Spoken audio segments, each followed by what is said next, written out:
Long ago, in a faraway land, there lived a woman who had no children. She loved to tend her garden, but her greatest wish was to have a baby. She walked to a nearby wood and sought out the home of a witch rumored to live deep within. The woman knocked on the hut door, and the witch finally appeared. Startled by the visitor, she managed to stammer, "What do you want?" The woman explained her wish to have a baby. The witch thought for a moment. "I can help you. Take this barley corn, plant it in a pot, and when it blossoms, you shall have your heart's desire." The woman took the grain and hurried home.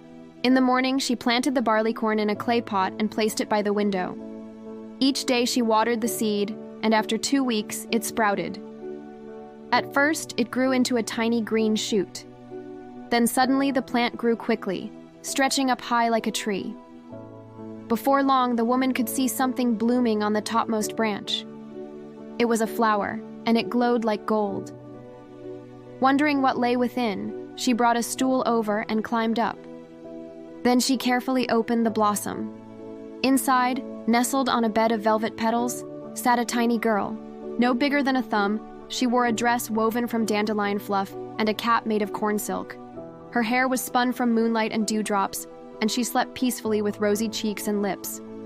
The woman gasped, "Oh, you are my little Thumbelina." Gently lifting her, she cradled the baby. Thumbelina stirred. She yawned, then looked at her mother with eyes as blue as forget-me-nots. "Now I am no longer alone," the woman whispered, kissing her daughter's forehead. From that day, the woman doted on Thumbelina. She made her a walnut shell bed and a silk quilt. She built her a cradle from a rose petal and a leaf.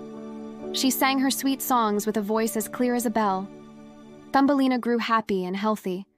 She liked to sail across bowls of water in a tulip petal boat or hide amongst the plants until her mother called her for tea parties.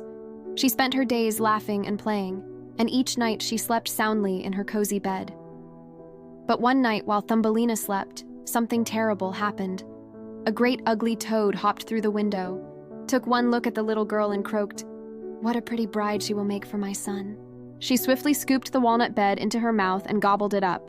Then she hopped out and carried the empty shell outside. Thumbelina woke up frightened. "Where am I? Where is Mama?" she cried, her voice trembling.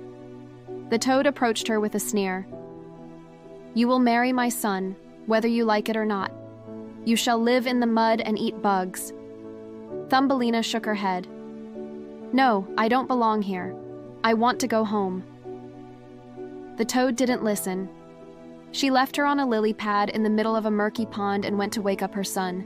Meanwhile, a family of fish swam by. They saw the little girl crying and asked, "Why are you sad?" Thumbelina poured out her tale of woe. "I want to get home, but the toad won't let me leave." The fish understood.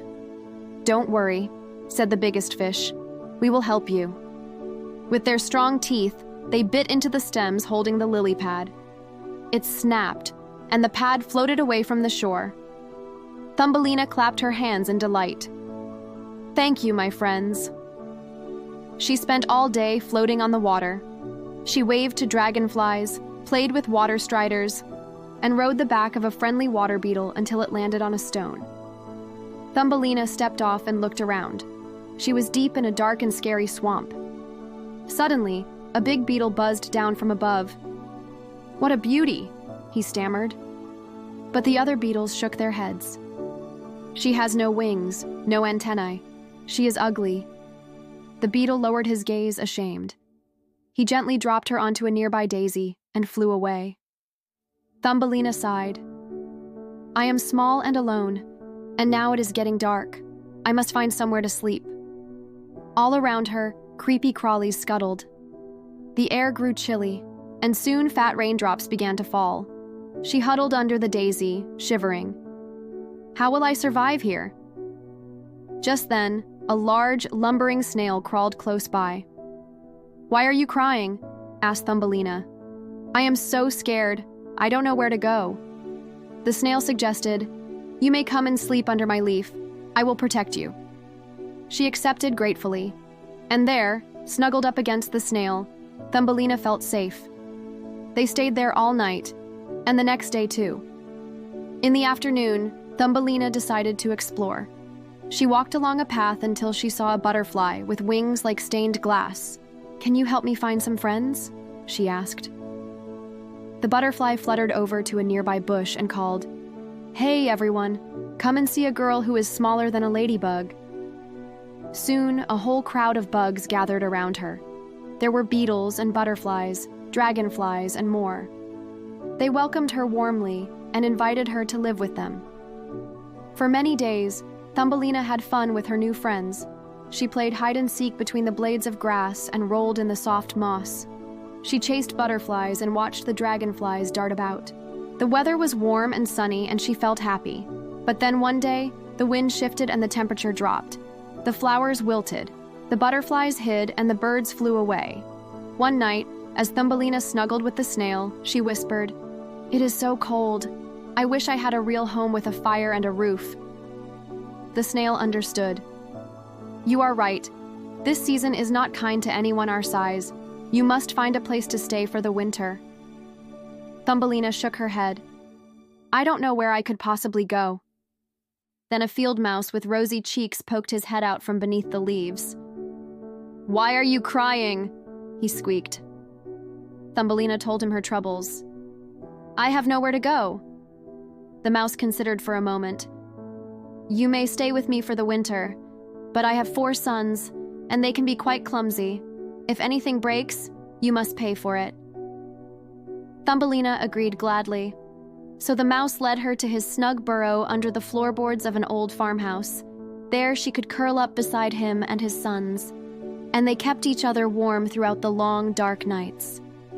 Sometimes Thumbelina missed the sunshine, but mostly she enjoyed being with her host. They drank warm milk, ate cheese and berries, and played games until it was time for bed.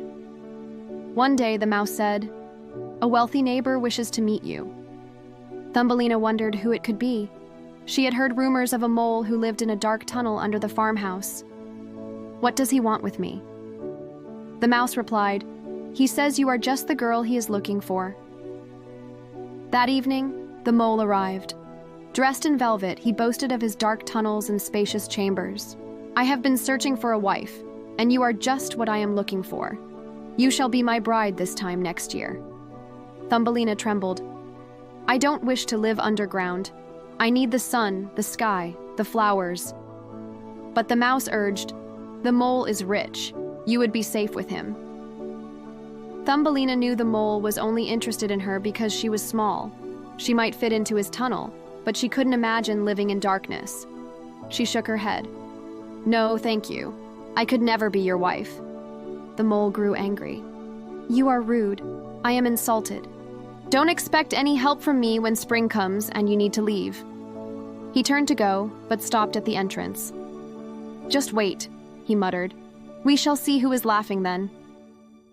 Thumbelina shuddered, realizing he was right. She had no friends or family to turn to. She was completely alone. As the months passed, Thumbelina waited anxiously for spring. Winter dragged on.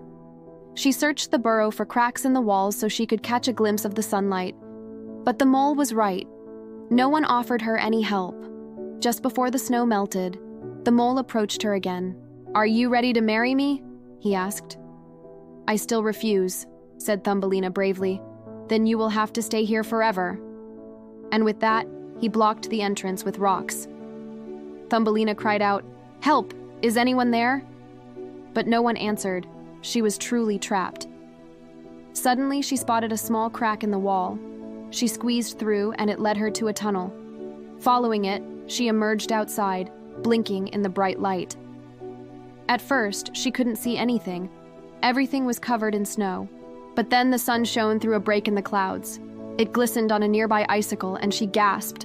It sparkled like a diamond. It was the most beautiful thing she had ever seen. Suddenly, a familiar voice cried, "Look, a lost swallow." He lay helpless on the ground. Thumbelina hurried over and knelt beside him. She laid leaves on the frozen ground and poured drops of water onto the bird. Carefully, she touched his feathers. "Don't worry," she whispered. "I will save you." All day, she cared for the swallow, bringing him food and water. Each time she returned, She noticed the mole peering at her from his hole. He would shake his head and sigh. Every time Thumbelina checked on the swallow, she whispered, "I won't let the mole hurt you." Finally, the swallow stretched out his wing. "Thank you, child. You have saved my life. How can I ever repay you?" Thumbelina thought for a moment. "Will you take me with you when you fly south for the winter? I don't want to stay here." The swallow agreed happily. "Climb onto my back and I will carry you to safety." Thumbelina climbed on, and the swallow took off into the sky, higher and higher. Soon, the earth was far below them. As they flew, Thumbelina saw sparkling rivers, green forests, and white clouds. The wind rushed through her hair, and sunlight warmed her face. After many days, the swallow landed on a branch. "Here we are," he announced. Thumbelina couldn't believe her eyes. Below her stretched a valley filled with flowers as bright as jewels. "Come with me," said the swallow, hopping down onto a nearby daisy.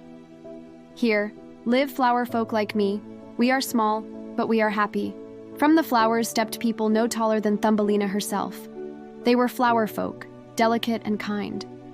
Their king, crowned with petals, smiled. "Welcome, little one. You are not alone anymore." He offered her his hand. "Will you be my queen?" Thumbelina blushed. "Yes." She took his hand and knew she had found her true home.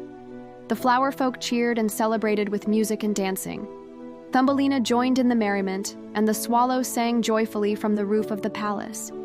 And Thumbelina, once lost and lonely, lived among flowers, sunlight, and friends forever.